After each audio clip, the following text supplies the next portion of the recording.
programa livre para todos os públicos. Boa noite, sejam todos bem-vindos ao nosso programa Imersão na Educação e Saúde. Hoje é o nosso 27º programa e estaremos conversando com duas psicólogas que realizam um trabalho maravilhoso.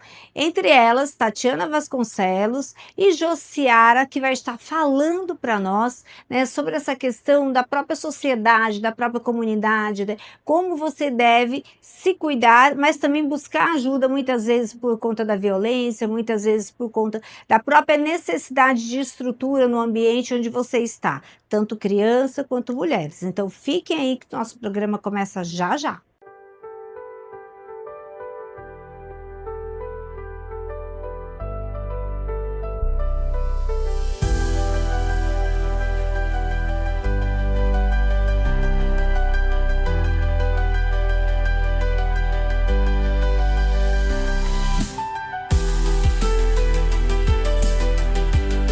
E agora, para iniciar o primeiro bloco, eu vou chamar a psicóloga Tatiane Vasconcelos, que realiza um trabalho maravilhoso na Casa da Mulher, em Maranguape. Vem aqui, psicóloga linda, seja bem-vinda.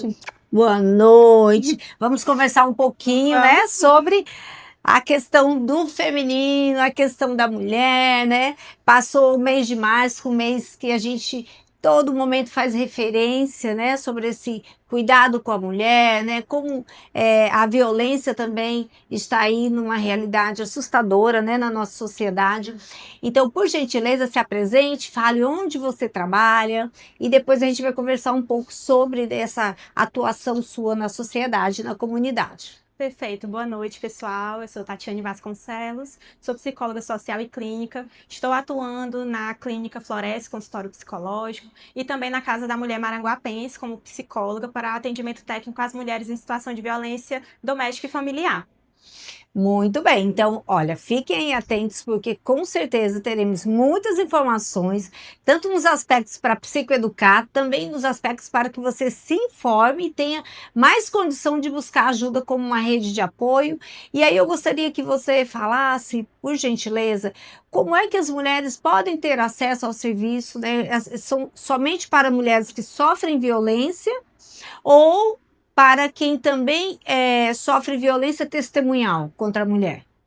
Pronto. O atendimento na casa, ele é de livre demanda para mulheres em todas as circunstâncias, porque muitas vezes a violência ela é invisível, como a violência psicológica, a violência moral, não é facilmente identificada. Então, lá na casa, o atendimento é por livre demanda, a mulher pode aparecer, passar por uma triagem com atendimento social, com atendimento psicológico, e descobrir nessa conversa circunstâncias em que ela pode estar inserida e que ela não perceba.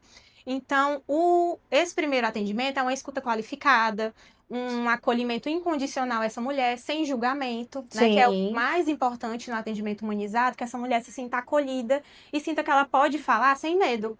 Porque muitas vezes o medo é o que cala, além do desconhecimento. Porque muitas pessoas não conhecem o que está tipificado dentro da Lei 11.300, né, que é a Lei Maria da Penha, que é de 2006, que especifica 5 tipos de violência: violência psicológica, violência moral, violência patrimonial, sexual e a física. Como a física é a mais comum, muitas pessoas esperam aquele momento em que a violência física acontece, que tem uma queimadura, que tem um roxo, né? Ela passou por um episódio violento de espancamento para que ela possa acessar.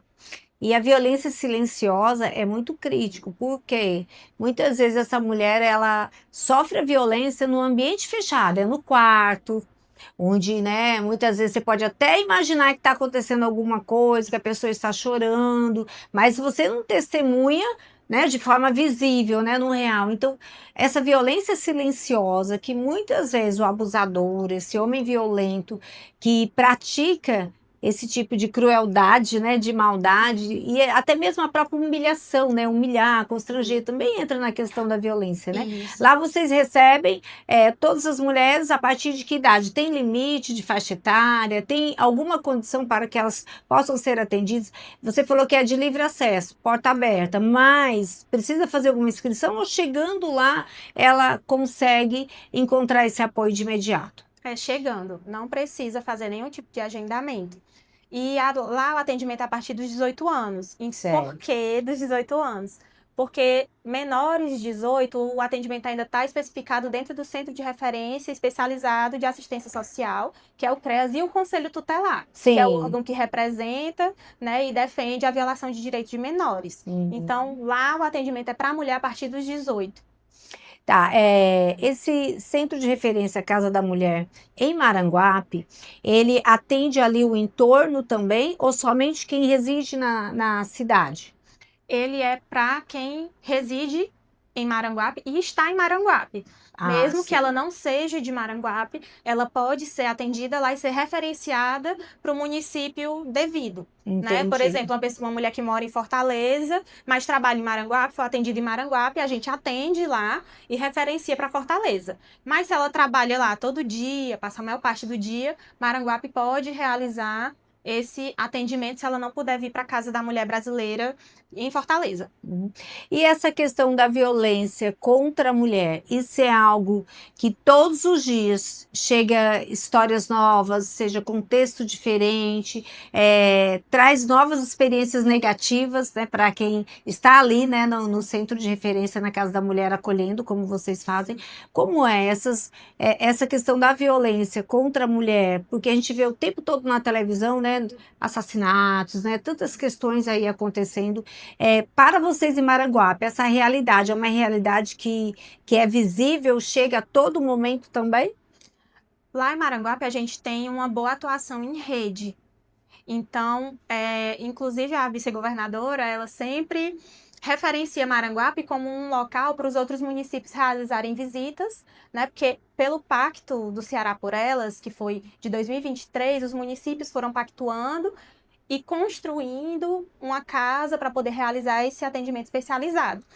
Porque quando não existe um equipamento de referência, é muito difícil você acompanhar os números e você fazer um bom diagnóstico do território.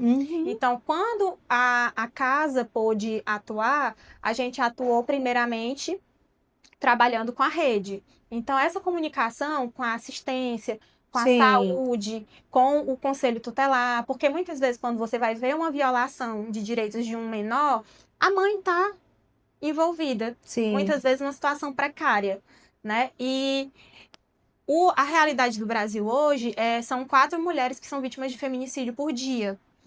Em Maranguape, a gente tem um número pequeno na questão do feminicídio. Não quer dizer que as mulheres não morrem por questão de violência, Sim. por questão de criminalidade, mas casos de feminicídio é difícil. Sim. Teve um caso no ano passado, infelizmente, essa mulher que foi vítima de feminicídio nunca tinha passado Por pela vocês? rede, nunca tinha passado pela gente, nunca tinha passado pela delegacia, e a gente sempre enfatiza, né, que quando uma mulher é vítima de feminicídio, a culpa não é dela. Não é porque ela não conseguiu pedir ajuda. Ela foi silenciada, Que né? ela não. Porque quando você vai ver a realidade de uma mulher preta, de uma mulher pobre, de uma mulher com mais de um filho, de uma mulher que está desempregada, você vai ver, muitas vezes, por que essa mulher não consegue facilmente se desvencilhar da situação de violência. Quando as pessoas perguntam por que a mulher permanece na situação, muitas vezes é isso. É a pobreza, é os filhos, né? E quando ela está se desvencilhando, um dos principais papéis do atendimento psicológico na casa é para que essa mulher desenvolva técnicas de controle. Ela é controlada, ela é levada a tomar decisões que são ruins para ela. Então, numa relação, quando a pessoa diz que não consegue ser feliz na relação porque fica inseguro, porque essa mulher trabalha fora e ela deixa de trabalhar para não ter mais conflito conjugal, ela foi levada a deixar de ter autonomia financeira. Quando uma mulher deixa de falar com a família porque a relação que ela está inserida, a pessoa tem ciúme, ou diz que sempre quando ela visita a família, eles brigam, ela é levada ao isolamento. Então, ela se isola de amigos, ela se isola da família, ela abre mão do emprego, ela abre mão dos estudos. E quando ela vai ver, ela está com uma autoestima tão baixa que ela não se Sim. enxerga trabalhando, ela não se enxerga sendo produtiva, ela não se enxerga como bonita, ela não se enxerga como Tendo uma outra interessante. vida, né? Porque o que que acontece? A vulnerabilidade que ela está inserida também é uma violência, né? Porque ela vive, né, no contexto do medo, né? De que a qualquer momento pode acontecer algo ruim se ela realmente sair daquela zona de conforto para a pessoa que é violenta, né? Porque é confortável, entre aspas, para o marido, seja quem for, que está ali mantendo aquela mulher dentro de casa, só trabalhando para ele, né? Não tendo uma vida própria, não tendo autonomia, chega a ser até humilhante, né? Então, lá na Casa da Mulher, eu acredito que vocês trabalham muito essa questão da recuperação da dignidade feminina, né? De quem sou eu, né? Qual é o meu propósito na vida, como mãe, como mulher, como pessoa, como amiga, né? A E reconstrução da autoestima, da sim, resiliência. e os valores, né? Muitas vezes essas mulheres elas já passaram por tanto sofrimento que é um ciclo. Muitas vezes vieram de ambientes violentos na infância e aí elas acabam aquela questão dos traumas transgeracionais, né? Passando novamente pela geração dela que vai passar pelas filhas e aí vai. Então é importante saber que existe ambientes, instituições como a Casa da Mulher, né? Nas cidades, não só em Maranguape, mas Sim. nas cidades, nos municípios, nas capitais, para que possa essas mulheres terem condição de entender qual é o papel delas, né? Na história delas, que a história delas quem vai construir são elas próprias, né? E não o outro. O outro não é a pessoa, o papel principal, né? A pessoa que dirige, né, toda a minha história. Ele pode fazer parte, desde que tenha condições emocionais, né, de estar ali junto, né? Eu percebo muito que a maioria das mulheres que não falam sobre a violência, que sofrem a violência, porque como você falou, existem vários tipos de violência, essas mulheres elas já trazem, né, muito medo de histórias que elas já viveram. Exatamente. Como você falou, que a gente vê na televisão todo dia, né? Mulheres sendo vítimas de violência, mulheres sendo Sim. vítimas de feminicídio. Infelizmente, é bom a gente ter contato com esses números, é bom a gente saber o que está acontecendo, é muito bom para a gente poder se posicionar e de uma forma contrária a isso, para que a gente consiga chegar ao fim do feminicídio. Mas causa um terror dentro de casa, porque dentro de um contexto de violência, quando isso passa na televisão, como aconteceu nacionalmente, aquele caso da mulher no elevador que foi vítima de 61 socos, e a pessoa vira para a mulher que está em situação de violência e diz assim: isso aí foi pouco. Se eu fosse ele, eu tinha feito pior. Tá vendo? É isso aí que acontece com mulheres que não são submissas. É isso que acontece com mulheres que não se valorizam. Isso é o que dá com mulher que trabalha fora. E isso vai criando um terror, um ambiente de terror dentro de casa, em que ela vai se calando. Porque hoje em dia, a gente também vê muito nas redes sociais aqueles aplicativos espiões, né? Uhum. Mulher descobre que o marido estava traindo por causa de um aplicativo, não sei o que, Sim. não sei o que. E quando a gente vai ver, as mulheres estão muitas vezes nessa situação. Eu já atendi um caso lá no equipamento em que eu pedi para a mulher desligar o telefone, porque ela ia passar pelo atendimento, né? E ela não conseguia desligar o telefone. Ela não conseguia desligar, ela não conseguia desbloquear para me mostrar. Às vezes elas querem mostrar, né? Prints de conversa e tudo mais, para saber se aquilo pode ser uma prova para que ela consiga a medida protetiva, por exemplo. E ela não conseguia, porque o telefone dela estava todo hackeado e o agressor ligava, dizia: com quem é que você tá? Quem é essa mulher que tá falando perto de você? E isso é um risco, né? Infelizmente, para quem trabalha nos equipamentos, mas que a gente toma todas as medidas cabíveis, mas também é muito importante para a gente ter conhecimento de que isso é uma possibilidade de acontecer, para que a gente possa orientar a mulher para que ela adquira planos de segurança para conseguir se E manter assim, protegida além desse do apoio psicológico, vocês orientam, né, com estratégias que elas podem estar utilizando no dia a dia, quem procurar, como fazer, né? E Exatamente. essa questão da segurança que vocês passam, né? Mulheres cuidando de mulheres, né? Só que mulheres psicólogas, assistentes sociais, outros profissionais Advogadas. da área Uhum. da saúde física e mental, promovendo, né, essa condição dessa mulher sair desse ciclo de violência. É interessante porque quando eu atendo no meu consultório, que é particular, mulheres vítimas de violência, o quanto elas têm medo, né, que possam sim perder a vida, porque existe uma ameaça que ela não é silenciosa, ela é dita, né? Se Uhum. você sair, você vai morrer de fome, eu não te dou mais nada. Se você sair, eu acabo com você. Então, assim, a questão do feminicídio, ela é real, embora não tenha acontecido, mas ela é dita o tempo todo de uma forma mais sutil, mais hostil, e Uhum. faz com que a mulher tenha medo, até por conta dos filhos. O que vai acontecer com meus filhos se eu morrer? Sim, Né? Então, eu acredito que lá na Casa da Mulher vocês fortalecem muito e também essa questão da medida protetiva, orienta, né? Como é que isso. você pode buscar ajuda para que você consiga sair desse Pronto. ciclo de violência. Uma das coisas mais importantes da medida protetiva é que ela é preventiva. Ela é para impedir que alguma violência grave aconteça.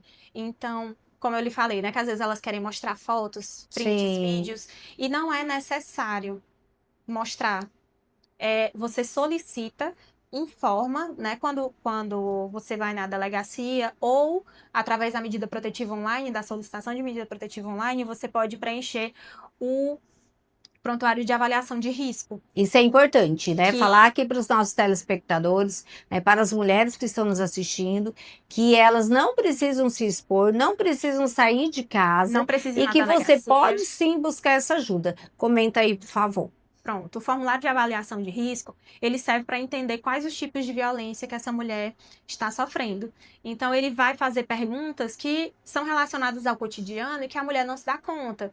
Por exemplo, uma pessoa que está dentro de uma relação, ou formal ou informal, né? Um namoro, um casamento, e ela se força a ter relação íntima com a pessoa mesmo sem vontade, porque ela é dita que aquilo é a função dela.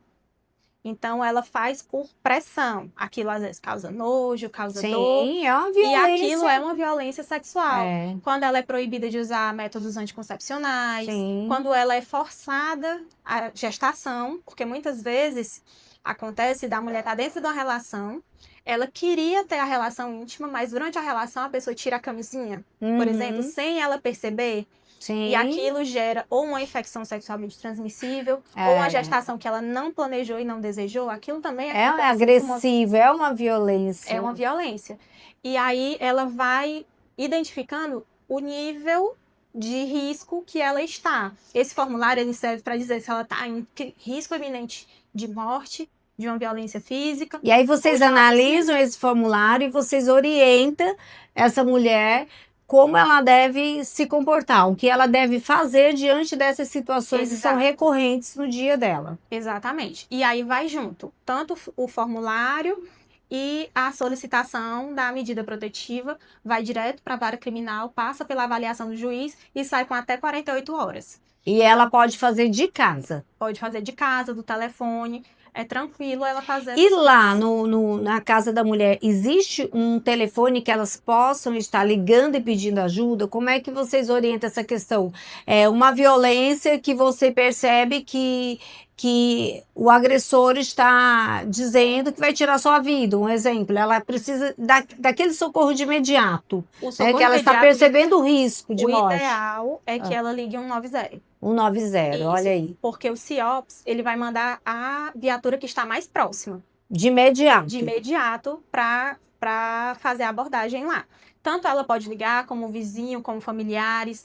O mais importante do acompanhamento é que toda a família entenda o seu papel de responsabilidade na proteção da vida. Agora, assim, a questão da violência, né, contra a mulher tem muito essa questão do uso abusivo de substâncias químicas em algumas situações, né? A pessoa, ela não é violenta quando ela não faz uso de substância química. E durante o uso abusivo de uma substância química passa a ser violento. E muitas vezes as mulheres, quando passa essa questão, né, do uso da substância química, que a pessoa está no estado mais organizado, mas não, ele fez isso porque ele tinha bebido, ou porque ele tinha, né, feito tal coisa. Então, muitas vezes também se justifica, né, existe um arrependimento dessa mulher de ter denunciado, né, porque ela é vítima constante. E aí, como é que vocês trabalham essa conscientização dessa mulher que ela quer minimizar aquela violência e justificar que foi por conta de uma outra situação? A educação psicológica para entender que qualquer tipo de violência é inadmissível. Sim, é inadmissível. Então, até ela entender isso, a gente vai passar pelo processo de psicoeducação. É conversar para entender que a bebida não obriga ninguém a beber. Não, e quantas pessoas bebem não são violentas, né? Exato. Então a violência já é inerente daquela pessoa. A bebida é um só dispara. Exatamente. É um desinibidor. E que a pessoa viciada, ela tem muita dificuldade de entender que ela é viciada. Sim. Então, se você perceber, como muitas delas percebem, é que a pessoa só muda quando gera um incômodo nela. Sim. Então, a maioria das pessoas que tem dependência química só vai atrás de tratamento quando perde tudo. Perde o emprego, perde a família, perde os amigos. Então, quando ela vai perdendo, ela vai percebendo a gravidade que aquilo levou. E, como eu te falei, o nosso acompanhamento lá em rede é muito bom, né? O CAPS, a gente tem um CAPS álcool e drogas lá, que recebe livre demanda também. A gente tem uma facilidade de... E elas ficam em acompanhamento contínuo? Assim, um acompanhamento psicológico, orientação do assistente, isso é contínuo a partir do momento que elas chegam até a casa da mulher, sim, elas vão lá, preenchem a ficha e passam a fazer parte daquele acompanhamento, né, e orientação. A gente faz múltiplos encaminhamentos. Muito bom. A gente faz o acolhimento dela, identifica o perfil dela, né, socioeconômico, religioso e tudo, porque a gente percebe que mulheres muito religiosas, elas têm mais dificuldade ainda de denunciar. Qual é a medida que vocês utilizam? Vocês encaminham essas crianças, né, orientam o assistente social a fazer uma visita nessa casa? Como é essa questão? Quando a gente tem várias pessoas vítimas de violência, porque muitas vezes não é só a testemunhal. A violência ali, vicária, pelo contato, por testemunhar, ela é real, impacta muito o desenvolvimento das crianças, a questão do aprendizado, o sono, o medo constante, criança com ansiedade. E também tem quando a criança é diretamente vítima da violência, ou física ou sexual, que é muito urgente e gera um impacto extremamente negativo. Então, a gente faz esse acompanhamento junto com o Conselho Tutelar, a gente manda diretamente ao Conselho Tutelar e ao CREAS para o acompanhamento familiar. Muito bom. Então, você, mulher, que conhece alguém que sofre algum tipo de violência doméstica, ou não, né? Muitas vezes não é doméstica, não é dentro de casa, mas a mulher, quando ela sofre violência, ela precisa procurar uma rede de apoio. E aqui a psicóloga Tatiana está falando para nós, né, da Casa da Mulher, mas existem outras, né, instituições que acolhem, que cuidam, que orientam e que protegem. Procure ajuda, você não está sozinha. E fique aí que já já nós vamos retornar com as perguntas dos nossos telespectadores.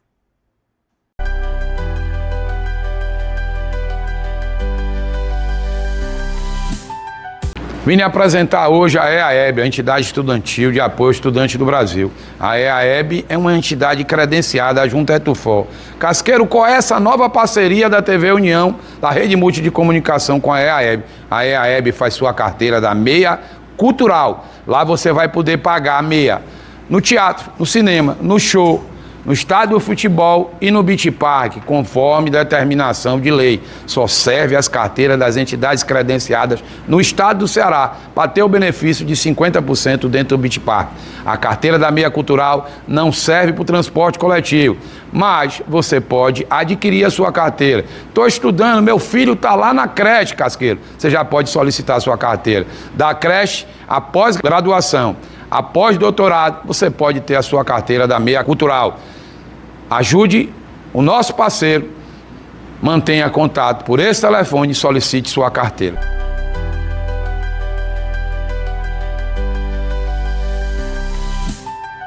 E agora, retornando para esse bate-papo maravilhoso com a psicóloga Tatiana Vasconcelos, ela vai responder para Maria Clara, 32 anos. A pergunta é o seguinte: meu parceiro me controla e me faz sentir incapaz. Isso é violência? É um tipo de violência psicológica, sim. É uma violência psicológica e que ela pode evoluir. Pode. Né? Geralmente a violência psicológica ela não fica só nessa questão do sentimento, né? Isso. Da incapacidade que ela sente, mas ela pode evoluir para um controle, para a palavra, para um físico, né? Isso. Muito bem. Ana Paula, 45 anos, tenho medo de sair do relacionamento e não dar conta de ficar sozinha e separada. É a importância do acompanhamento psicológico nos equipamentos especializados, justamente para reencontrar a autoestima, reencontrar a sua personalidade e suas potencialidades. Que aí vem a questão de se especializar, estudar, procurar Sim. emprego. É por isso que é importante procurar uma instituição que vai te orientar, porque muitas vezes o que falta é condição mesmo, né? É algo de dentro para fora, emocional, não tenho condições e estruturas psicológicas para me manter sozinha, mas você pode, procure ajuda, procure lugares, se você não tem condições de pagar, locais que possam te acolher e te orientar. A terapia ajuda muito a você ressignificar esses traumas e ficar forte para que você possa superar essa relação adoecida. Agora, a Juliana, 27 anos. Minha irmã está em um relacionamento abusivo e não aceita ajuda. Isso também é comum, não é? É muito comum.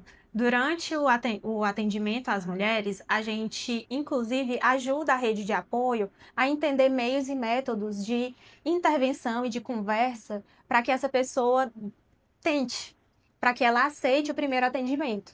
Sim. E é extremamente importante os amigos, a família, entender esse papel que eles têm de serem caminho e não a intervenção, porque muitas vezes eles não se sentem capazes, não é mesmo? Então, é muito bom a gente saber onde buscar ajuda, que a gente apenas direciona, a gente não precisa intervir diretamente. Sim. Que é o mais importante, a pessoa não se põe em risco. Sim. Porque a gente não sabe o E é preventivo. Exato. Quando você busca uma orientação e tem uma rede de profissionais especializados que estudam, que estão participando o tempo todo de congressos, de eventos para ter mais evidências do que funciona, você está em boas mãos, né? Exato. Então procure ajuda. Existem sim profissionais, existe uma forma gratuita, né? Para a comunidade, tá? Para a sociedade em geral.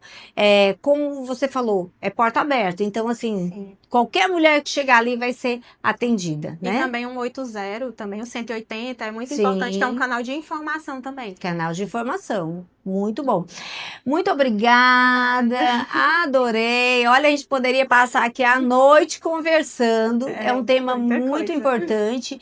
E assim, pós-pandemia se fala muito de ansiedade, de depressão, mas também se fala de violência contra mulheres. Ficou muito evidente, né, com a questão da pandemia. Então, você, mulher, que está passando por violência, que vivencia isso no seu dia a dia, não se cale, procure ajuda, porque essa violência, ela não termina se você não der um basta, se você não falar, chega, agora eu não aceito mais. Você merece tudo de bom.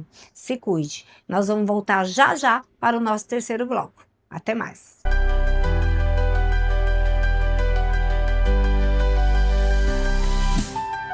Vim apresentar hoje a EAEB, a Entidade Estudantil de Apoio Estudante do Brasil. A EAEB é uma entidade credenciada junto à ETUFOR. Casqueiro, qual é essa nova parceria da TV União, da Rede Multi de Comunicação com a EAEB? A EAEB faz sua carteira da meia cultural. Lá você vai poder pagar a meia no teatro, no cinema, no show, no estádio do futebol e no beach park, conforme determinação de lei. Só serve as carteiras das entidades credenciadas no estado do Ceará para ter o benefício de 50% dentro do beach park. A carteira da meia cultural não serve para o transporte coletivo, mas você pode adquirir a sua carteira. Estou estudando, meu filho está lá na creche, Casqueiro. Você já pode solicitar a sua carteira. Da creche, após graduação, após doutorado, você pode ter a sua carteira da meia cultural. Ajude o nosso parceiro, mantenha contato por esse telefone e solicite sua carteira.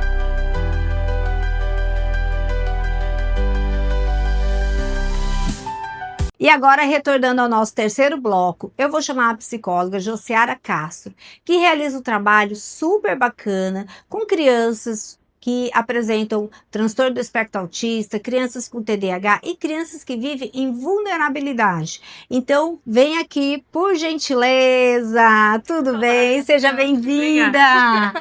Vamos falar um pouco sobre nossas crianças, sobre infância, né? Então, fala um pouquinho sobre o seu trabalho, se apresenta, para que a gente possa estar levando de informação para a sociedade, para a comunidade, por gentileza. Obrigada. Boa noite a todos, eu sou Josiara Castro, sou psicóloga clínica e social e atuo diretamente com crianças com TDAH, com TEA, e atualmente também trabalho em acolhimento institucional, que são crianças institucionalizadas, que foram retiradas do seio familiar por estar sofrendo algum tipo de violência no seio familiar, então elas foram retiradas. Então, nós falamos no bloco anterior sobre isso, né? Exato. Quando a mulher sofre violência, e muitas vezes esses filhos também são violentados, porque a gente sabe que não é só testemunhal, não é só emocional e psicológica, muitas vezes as crianças também sofrem violência física, né? E aí você tem um trabalho super bacana de orientação, de reencaminhamento e de abrigo. De abrigo, exatamente. Muito bem. Dentro do acolhimento institucional, as crianças chegam lá por meio do conselho tutelar.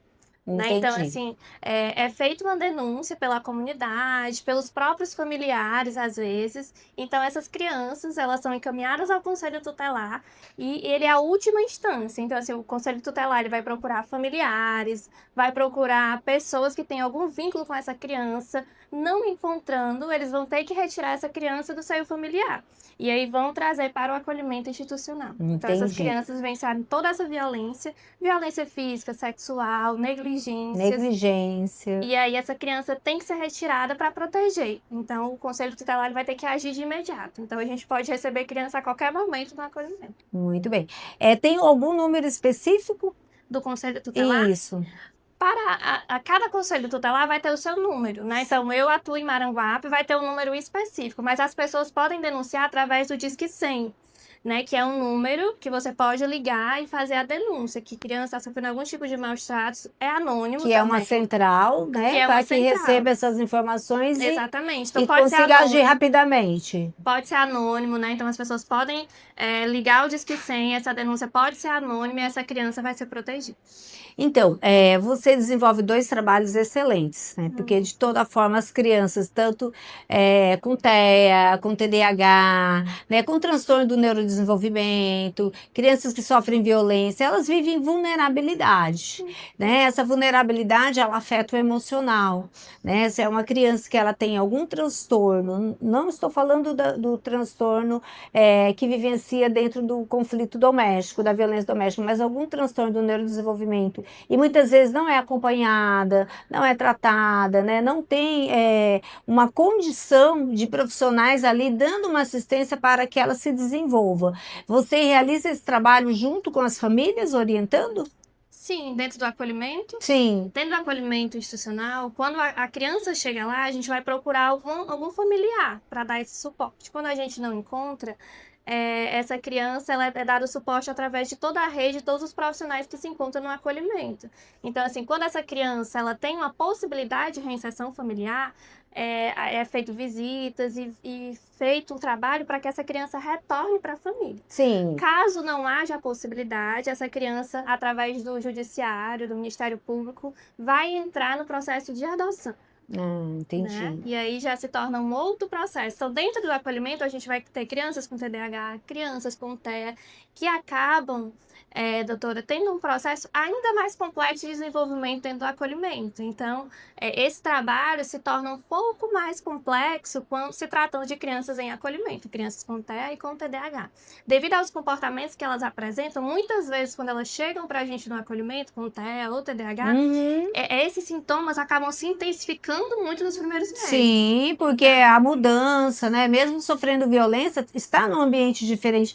E nós sabemos que todos nós, independente de ser criança, né? O ambiente causa conforto. Muitas vezes até um ambiente violento, mas é um ambiente que para a criança representa o quê? A casa, o lar, né? O lugar que não é calmo, mas que para a criança é seguro.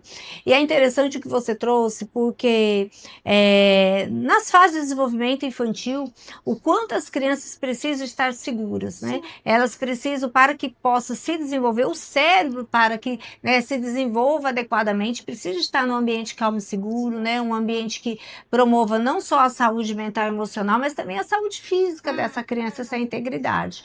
E muitas vezes essas crianças que chegam até a instituição e são encaminhadas para o abrigo, aí ela perde toda aquela questão do vínculo, né? E o vínculo, ela é importante para que você possa se pertencer, para que você possa construir a sua identidade de quem sou eu, né?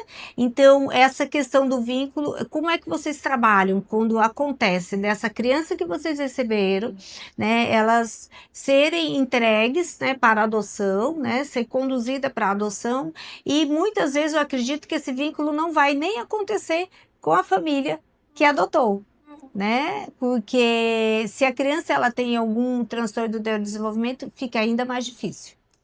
Né? Então, se dentro do processo da adoção, quando essa criança, a gente vislumbra a questão da adoção, a gente já começa uma preparação ali. Né? Então, assim, as crianças dentro do acolhimento, elas sabem por que estão, porque a gente tem essa conversa, é uma equipe multi, né? A gente trabalha com assistentes sociais, pedagogas, né? E eu enquanto psicóloga. Então, quando essa criança chega no acolhimento, a primeira coisa que a gente faz é um trabalho de identificação com ela para saber se ela sabe por que está no acolhimento. Sim. Né? Então, dependendo da idade da criança, é feito todo esse trabalho de inserção, de inclusão dessa criança dentro da casa. A partir do momento que a gente vislumbra o processo de adoção, porque isso é nítido para a gente enquanto equipe, quando a gente começa a acompanhar a família, então a gente já começa a preparação dessa criança. Né? Então, assim, ela sabe as violências que ela vivenciou, e aí a gente vai trabalhando ela enquanto família. Como era a família que você queria? Você gostaria de estar em uma família? E, doutora, muitas delas, né, nem todas, mas muitas delas sonham em ter uma família. Sim, então, sim. quando a gente começa a trabalhar esse aspecto familiar, elas sonham, idealizam, né? Então, assim, tem muito da idealização, tanto dos pais adotivos que vão adotar, quanto das crianças que estão nesse processo, porque elas são cientes disso, né? Elas são trabalhadas, é feito toda uma conversa. E esse vínculo, às vezes acontece, mas às vezes não, né? Então é feito um trabalho para que essa família entenda tudo que aquela criança já vivenciou. Então, quando a família ela entra no processo de adoção, ela começa a vinculação, que a gente chama dentro do acolhimento, é trabalhar dessa família para ela entender o que foi que essa criança já vivenciou no seio, como é o comportamento dessa criança. E é dito, né? Dentro do processo de adoção já tem. Essa criança tem TDAH, essa criança tem TEA, Tem todas as informações ali. E a questão do próprio abrigo, né? O abrigo, ele abriga, ele acolhe. Sim. E muitas vezes ela estabelece vínculo ali. Sim. Muitas vezes ela vai ter dificuldade de sair daquele lugar que a protegeu, que a salvou, que de alguma forma ela recebeu um olhar diferenciado, um abraço. E se vinculou. Aí chega a adoção. Aí vem, né, outra condição que ela vai ter que desconstruir aquele abrigo que era a casa dela para participar de um outro processo, né, que não sabe como é. Então, a vulnerabilidade emocional de uma criança, ela é extremamente dolorosa, né? Assim, você consegue perceber o sofrimento. E nós estamos falando de uma criança no abrigo, de uma criança que vive, né, em situações limites mesmo de saúde, de manutenção da vida. Mas, falando da própria clínica, quantas vezes a gente recebe no nosso consultório aquela criança que é negligenciada, que não é assistida pelos pais. Dentro desse processo se torna um pouco mais complexo ainda, porque eu, enquanto psicóloga clínica, né, então assim, eu falo que são dois trabalhos diferentes, mas que se completam, né, porque dentro do acolhimento o meu trabalho não é puramente clínico, mas querendo ou não a gente vai trabalhar clinicamente aquelas crianças para todo o processo que elas vivenciaram. Então são processos diferentes, quando você vê essa criança sendo negligenciada emocionalmente pelos pais, né, e nosso trabalho enquanto psicóloga, realmente essa psicoeducação, essa orientação parental para esses orientação pais, parental. Né? Então, e é uma negligência emocional, afetiva, né? Uma negligência do acolhimento, do pertencimento. quantos pais passam a semana no mesmo ambiente, mas não dá um toque nessa criança, não abraça, não beija, não pergunta como foi a aula, né? A criança lá isolada no cantinho dela, no brinquedo dela, os pais ali no canto dele. Isso é negligência, gente, Sim. né? Uma criança que está em fase de desenvolvimento, ela precisa de olho no olho, ela precisa de contato físico, ela precisa de pertencimento, né? Saber que ela pertence àquela família e o quanto tudo dela importa para essa família. Exatamente. E a senhora falando, lembrei de vários casos que eu atendi, né, de crianças entre 8, 12, 13 anos, e uma fala que me marcou, e eu lembro até hoje, que é de uma criança falando: eu acho que pro meu pai eu sou invisível. Né? Então, Olha. essa fala foi muito forte nesse processo. Então, assim, uma família negligenciando emocionalmente essa criança, né? Então, para ele eu sou invisível. Ele chega, ele fica no celular, ele não pergunta como é que foi meu dia, né? Então, é uma palavra muito forte. E a questão do medo também, né? Quando a criança diz assim, eu tenho medo da minha mãe, eu tenho medo do meu pai, porque o medo, ele é algo fantasioso, porque a criança, quando ela diz que ela tem medo, é que algo ruim, muito ruim vai acontecer com ela. Outra questão é, eu tenho respeito, né? A minha mãe, ela não gosta que eu faça isso. Tem uma diferença muito grande daquele medo que apavora a criança, porque eu já recebi no meu consultório crianças falando que tem medo, que chega, tia, por favor, se eu te contar isso, você não vai contar, né? A criança entra em desespero. Eu digo, não, de jeito nenhum, é nosso segredo. Exatamente. Então, o medo, ele já está ali apresentando uma vulnerabilidade dessa criança dentro daquele contexto familiar, né? Nós estamos falando de crianças que não têm assistência nenhuma, né? Que estão ali vulneráveis no próprio ambiente, na própria condição social, que vão para o abrigo, mas existem uma outra face que muitas pessoas não sabem que existe dentro dos lares, né? E existe sim a negligência física, psicológica, afetiva, emocional, assistencial, né? Porque... E muitas vezes a gente também precisa dar o olhar para aquela criança. Ela tá brincando, ela nem quer saber mesmo de mim. Então, assim, aquela criança já foi tão negligenciada que ela realmente não procura mais a atenção daqueles pais. Exatamente. Né? Então, assim, realmente a gente, enquanto pais, olhar para essa criança, perceber até pequenas nuances de alguns comportamentos que ela pode já começar a apresentar. E não é a criança que procura os pais. São os pais que devem procurar a criança. Porque quando os bebês estão lá no berço, são os pais que vão até os bebês. Exato. É o adulto, não é a criança. Então, é pelo exemplo, é pelo modelo, pela repetição, pela condição que você vai criando aquele ser para o mundo, né, para o social, que ela vai se sentindo pertencente, segura, para ter autonomia sobre o que quer, né, sobre o que deseja, né, sobre quem é ela, né, os seus limites, né, quais são os limites dessa criança.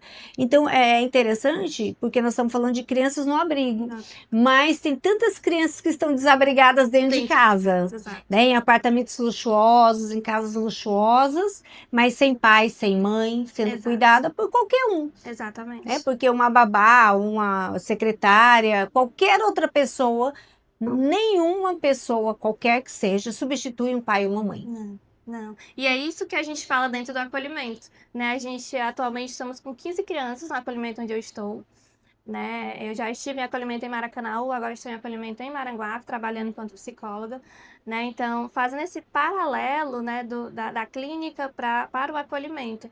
Dentro, quando elas chegam lá, elas reconhecem que vivenciaram uma violência, mas elas não querem sair desse seio familiar. E são falas muito fortes. Né? Assim, dentro do contexto do acolhimento, a gente escuta falas muito fortes. Então, uma criança chegar para você e dizer: tia, eu quero voltar para minha casa. Minha mãe me batia muito, mas eu quero estar perto dela mesmo, ela batendo em mim. Né? Então, assim, dentro de um contexto eu amo ela, né? Eles falam, né? Eu amo a minha mãe, mesmo ela me batendo. E ainda tem essa fala: eu estou te batendo porque eu te amo, né? Porque eu quero te educar. E a gente, quando fala de acolhimento, a gente não está falando de um simples palmada, a gente está falando de violência que deixa marcas, né, de violência que deixa marcas profundas naquela criança, né, para chegar em acolhimento. Né? Então, esse paralelo de cuidado, né, dentro do acolhimento, quando você fala, não tem cuidado como de pai e mãe. Por isso que eu sempre falo, né, quando a gente vai para as audiências, quando a gente vai lutar para que essa criança vá para o processo adotivo, quando a gente vê que esgota as possibilidades da família, né, eu sempre falo, essa criança precisa de uma família. essa criança precisa ser cuidada, né? Então a gente está com 15 crianças e 4 cuidadoras por turno, É. né? Então, assim, crianças em desenvolvimento, muitos bebês, né? Então, assim, é um Sim. processo que precisa de uma atenção, cuidado, um maternar. E o desenvolvimento acolhimento infantil, noturno. ele tem as fases, né? Então, Nuances, até a criança estar estruturada para seguir sozinha na carreira solo, sem ter a dependência do adulto, é só na fase adulta. Isso. Então, é tão interessante o teu trabalho, porque quantas pessoas normatizam Sim, a violência, sim. né? Ah, eu apanhei quando era criança e estou aqui super bem sucedido, mas as marcas estão aí, As marcas né? estão. E muitas vezes você está reproduzindo o que não é teu. Exato. Recebeu do pai, recebeu de alguém que foi seu cuidador, mas isso não é o ideal para nenhuma pessoa, principalmente em fase de desenvolvimento, né? A violência, ela não é para existir. Nem com animais, nem com as pessoas, nem com as plantas. Até com as plantas eu acho que não deveria existir. Para você arrancar uma planta, né? Para mim que tem aquele sofrimento, né? Você está tirando a vida, né? Exato. Então, é importante a gente pensar nas nossas crianças, que são elas que estarão no teu lugar amanhã, no meu lugar, né? E você estar no abrigo não quer dizer que você não vai ter uma condição saudável na vida e nem ter sucesso. O que é lamentável é saber que muitas vezes essas crianças, elas são também oprimidas, né? Elas não podem falar a verdade, né? Então, essas crianças ficam também vivenciando a violência silenciosa. Sim, sim, muitas vezes. E de não reconhecimento até dessas violências, Sim, né? de não Porque reconhecimento. muitas vezes, quando elas chegam no acolhimento, é uma violência sexual, por exemplo. Crianças pequenas que não sabiam o que estavam vivenciando chegam no acolhimento, né? Então, assim, sem saber que tipo de violência era aquele, sem saber que era uma violência. Que era uma violência, é verdade. Então, dentro desse contexto, ainda se torna um pouco mais complexo esse trabalho. Quando a gente vai falar como essa criança, por que ela está no acolhimento, como foi que ela vivenciou isso, né? A gente nunca tá lá para investigar, né? Nosso trabalho é acolher. Eu sempre falo, né, quando a gente está com equipe, quando a gente recebe uma criança nova, gente, o nosso trabalho aqui é acolher. Nós não somos investigadores, o trabalho já foi feito. E o quanto que é difícil, né? Porque muitas vezes a criança, ela não vai falar, mas você sabe que existe. E aí o desenho, a contação de história, né? O teatrinho, Sim, né? A sim. forma lúdica como ela vai brincando ali, ela vai revelando para você que existe, para além do que você já sabe, existe algo que a criança não vai falar. Até porque a criança que sofre abuso, muitas vezes esse abusador, ele pede silêncio. Sim, Ele sim. ameaça a família daquela criança, ameaça a criança. Se você contar, eu te mato, eu mato seu pai e sua mãe. Então, muitas vezes a criança, ela é silenciada pelo medo e pela vulnerabilidade, porque ela não entende, né? E quando ela passa a entender, esse adulto vai lá e violenta ainda mais, né? Que é com esse silêncio. E essa revelação às vezes acontece em momentos espontâneos, numa brincadeira, no momento dentro da casa. Então, todo esse cuidado de acolhimento e até do preparo da equipe é muito importante para acolher essa criança nesses momentos, né? E quando a gente passa muito tempo com crianças em acolhimento, esses sintomas, esse problema no desenvolvimento, essas questões começam a aparecer com muita nitidez. Então, por exemplo, uma criança que sofreu uma violência sexual com 2, 3, 4 anos, quando a gente chega com ela com 7 anos no acolhimento, ela está reproduzindo essa questão sexual. Então, verdade. É muito complexo. Aí vem todo um trabalho de com ela, e eles fazem acompanhamento psicológico também em outras instituições, eles fazem acompanhamento com TO, eles fazem musicoterapia. Sim. Então a gente consegue toda uma rede de apoio para eles, para cuidar mesmo, né? Para além do acolhimento, né? Então eles têm passeios, eles saem, eles vão para uma praia, eles vão para uma praça. Então a gente tenta minimamente. E uma perspectiva muito positiva, muito saudável, né? Porque o período que a criança fica com vocês, o movimento do dia dessa criança, da noite, é um movimento que vai ter uma rotina, vai ter uma disciplina. E isso é importante. A criança, ela quer, na verdade. Ela precisa. Olha, muito bom esse papo. Fala aí o seu @, como as pessoas podem te encontrar, por favor, para que os nossos telespectadores, né, busquem mais informações e você possa orientar. Tá certo. O meu @ no Instagram é @josiaracastro, né? Lá vai ter alguns vídeos, algum momento da minha rotina, né? Então espero vocês lá para me seguirem. Muito bom. Fiquem aí que nós vamos voltar já já com as perguntas dos nossos telespectadores.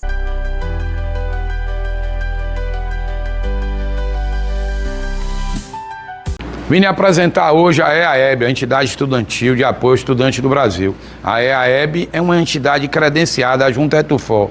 Casqueiro, qual é essa nova parceria da TV União, da Rede Multi de Comunicação com a EAEB? A EAEB faz sua carteira da meia cultural. Lá você vai poder pagar a meia no teatro, no cinema, no show, no estádio do futebol e no beach park, conforme determinação de lei. Só serve as carteiras das entidades credenciadas no estado do Ceará para ter o benefício de 50% dentro do beach park.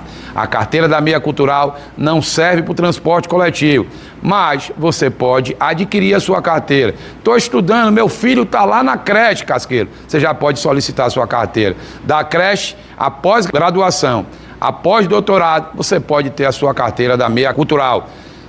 Ajude o nosso parceiro, mantenha contato por esse telefone e solicite sua carteira.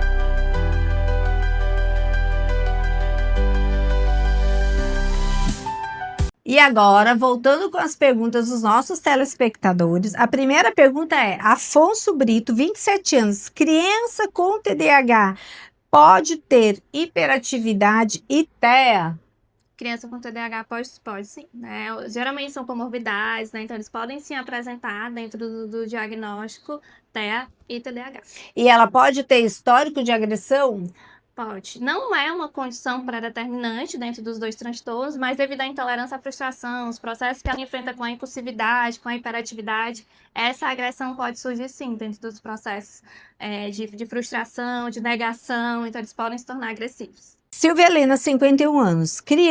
Pode a criança e os pais terem dificuldade de vínculo durante o processo de adoção? Pode sim, devido ao processo de idealização dessa família, né? Como a gente já comentou. Essa família idealiza essa criança. O filho ideal e o filho real, né? Exatamente. Idealiza uma criança perfeita, idealiza todo o processo que ela criou no maternar, porque eu sempre falo, o maternar ele começa a partir do momento que a família ela se inscreve no cadastro de adoção. Então ela começa a maternar aquela criança e idealizar como se fosse uma gestação. Sim. Né? Então quando ela chega no acolhimento, conhece a realidade das crianças, muitas vezes há uma frustração.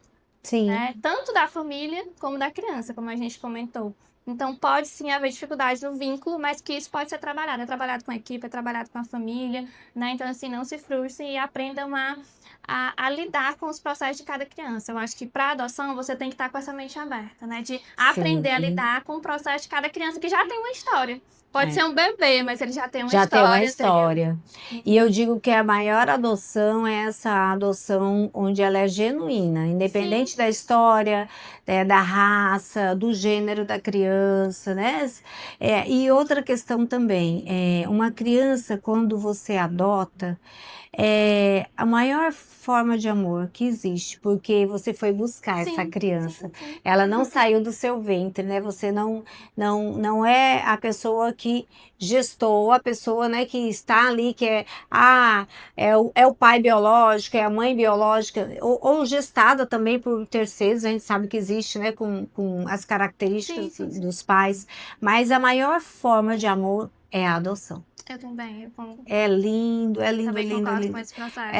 E quem adota, geralmente ela está buscando mais amor. Sim. Ela tem tanto amor para dar que ela precisa compartilhar com outras pessoas.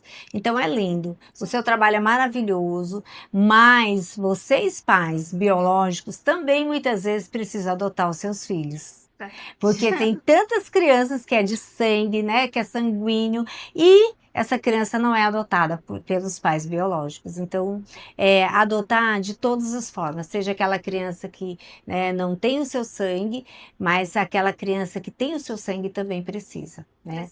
Não é só gestar, né? Não precisa de abertura para amar, né? A gente precisa dar abertura para ser amado e para amar. Né? Então, esse processo ele precisa acontecer tanto na adoção como na questão familiar. Né? Então, esse recado é maravilhoso. A gente precisa dar abertura para amar e ser amado. Exatamente. gente. Não é porque você é o genitor que você, né, já fez o seu papel. Já Muito provém, pelo contrário. né? Já provenho, que tem essa questão muito Exatamente. Mas é isso. O programa está maravilhoso.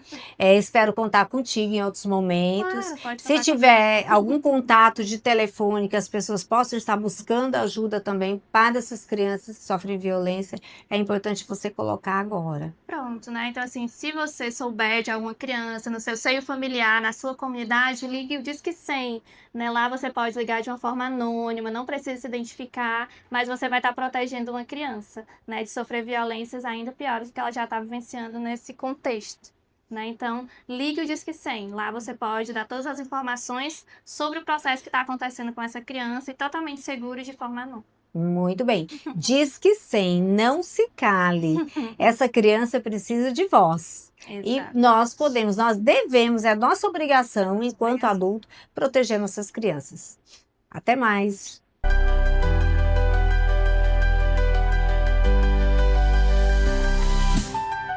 Vim lhe apresentar hoje a EAEB, a Entidade Estudantil de Apoio Estudante do Brasil. A EAEB é uma entidade credenciada junto à ETUFOR. Casqueiro, qual é essa nova parceria da TV União, da Rede Multi de Comunicação com a EAEB? A EAEB faz sua carteira da meia cultural. Lá você vai poder pagar a meia no teatro, no cinema, no show, no estádio de futebol e no beach park, conforme determinação de lei. Só serve as carteiras das entidades credenciadas no estado do Ceará para ter o benefício de 50% dentro do beach park. A carteira da meia cultural não serve para o transporte coletivo, mas você pode adquirir a sua carteira. Estou estudando, meu filho está lá na creche, Casqueiro. Você já pode solicitar a sua carteira. Da creche, após graduação, após doutorado, você pode ter a sua carteira da meia cultural. Ajude o nosso parceiro, mantenha contato por esse telefone e solicite sua carteira.